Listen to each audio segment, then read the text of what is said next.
கதை ஒரு சாதாரண கதை இல்லை. ஒரு மனிதன் அவனோட நம்பிக்கையால வாழ்க்கையே மாறிடுச்சு. ஒரு கிராமம் முழுக்க மழை இல்லாம அழிந்து போக ஆரம்பிச்சது. மக்கள் எல்லாம் ரொம்ப கஷ்டப்பட்டாங்க. சிலர் பசியில அழுதாங்க.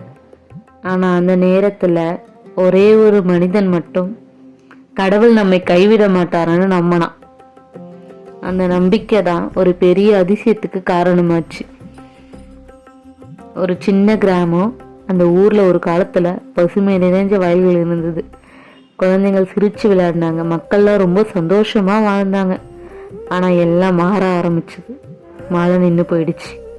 நாட்கள், வாரங்கள், மாதங்களாகியும் மழை வரவே இல்லை. வயல்கள் எல்லாம் பிளந்து போயிடுச்சு. மண் வெடிக்கா வறண்டு போயிடுச்சு.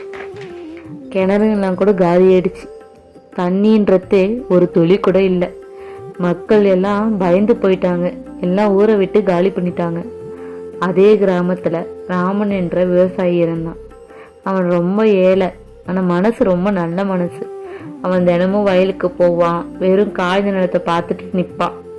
அவன் மனசுல ஒரே எண்ணம் தான், இதெல்லாம் கண்டிப்பா ஒரு நாள் மாறணும்னு நம்பினான்.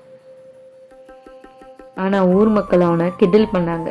இவனுக்கு இன்னும் நம்பிக்கை தான், மழை இனி வராது, நீயும் ஊரை விட்டு போன்னு சொன்னாங்க. ஆனா ராமன் ஒரு வார்த்தை மட்டும்தான் சொன்னான், நம்பிக்கை இல்லாம வாழ்க்கையே இல்லை தானேன்னு. ஒரு நாள் ராத்திரி நேரம் ராமன் தனியா முருகன் கோயிலுக்கு போனான். கோவில்ல யாருமே இல்லை, முழு அமைதி. அவன் மெதுவா உள்ள போய் முருகன் முன்னாடி நின்று அவன் கண்கள்ல கண்ணீர். முருகா, எங்க கிராமத்தை காப்பாத்து, எங்க குழந்தைங்க பசியில இருக்காங்க, ஒரு மழை கொடு சாமின்னு வேண்டணும். அவனோட கண்ணில் இருந்த தண்ணியெல்லாம் தரையில விழ ஆரம்பிச்சது. அந்த நேரம் அவன் மனசுல ஒரு அமைதி வந்தது. நம்பிக்கை விடாதுன்னு உள்ளுக்குள்ள ஒரு குரல். அடுத்த நாள் காலை வானம் மெதுவா மாற ஆரம்பிச்சது. கருமேகங்கள்லாம் கூட ஒன்னா சோர்ந்து காற்றெல்லாம் குளுமையாயிடுச்சு. ராமன் வானத்தை பார்த்து அவனாலே அவன் கண்களை நம்ப முடியல. வானத்தை பார்த்த உடனே முதல் மலைத்துளி அவன் கையில விழ ஆரம்பிச்சது. அவன் சிரிக்க ஆரம்பிச்சிட்டான். அவன் அழுவும் செஞ்சான். முருகா, இது உண்மையானு கேட்க ஆரம்பிச்சிட்டான். மழை கொட்ட பெய்ய ஆரம்பிச்சிருச்சு. காஞ்ச நிலம்லாம் நனைஞ்சு வயல்லாம் உயிர் பெற்றது போல ஆயிடுச்சு. மக்கள் எல்லாம் வெளியே ஓடி வந்தாங்க, மழை வந்துடுச்சின்னு. அந்த ஊர் முழுக்க சந்தோஷம். சில நாட்கள்ல அந்த வெறிச்ச நிலம் பச்சை சொர்க்கமா மாறிடுச்சு. மக்கள் வாழ்க்கைய மீண்டும் தொடங்கிட்டாங்க.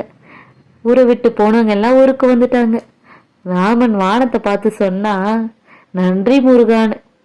இந்த கதை நமக்கு என்ன சொல்லுதுன்னா, நம்பிக்கை இருந்தா அதிசயம் நிச்சயமா நடக்கும். கடவுள் ஒருபோதும் நம்ம கைவிட மாட்டாரு. இம்பாசிபிளான விஷயம் கூட பாசிபிள் ஆகும். நம்பிக்கைன்ற ஒரு விஷயம் இருந்தா. என்ன சொல்றீங்க நண்பர்களே? இந்த கதை பிடிச்சிருந்தா ஓ முருகான்னு கமெண்ட்ல சொல்லிட்டு போங்க. மறக்காம சப்ஸ்கிரைப் பண்ணிடுங்க நம்ம சேனல்.